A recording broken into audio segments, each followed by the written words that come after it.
This is OMS!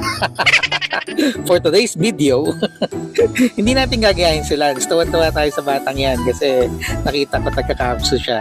At nag-follow na ako sa kanya bago pa siya, I think, bago pa siya wag mag 1 million. Nasa 4 million na ngayon may get. Or baka lampas na nga.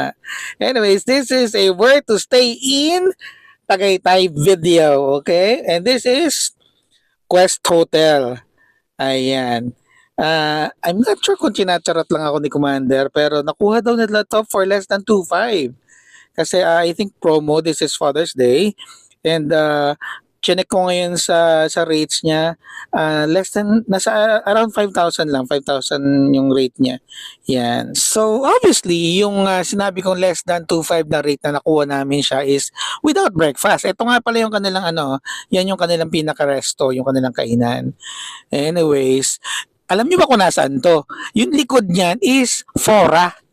Tapos yung Fora is karugtong lang naman niya, 'di ba? Kabilang stone throw away lang naman yung Serene. Ayan pagdunga mo ng bintana sa likod, ayan yung kanyang pool.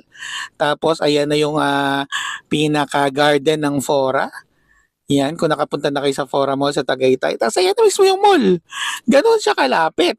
So yung Serene is a minute or two nalalakarin. Ayan, yan nakikita niyo yung patay yung pader na yan. Ayun, yung tinuturo ko, yun yung Serene.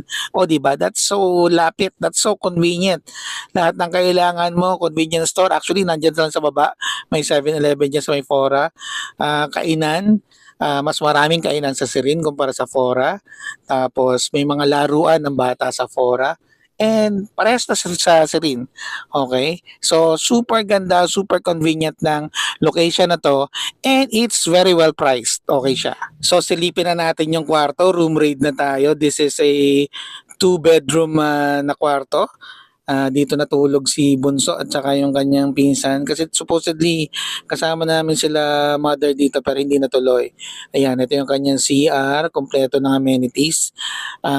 Pero wala silang foot rug.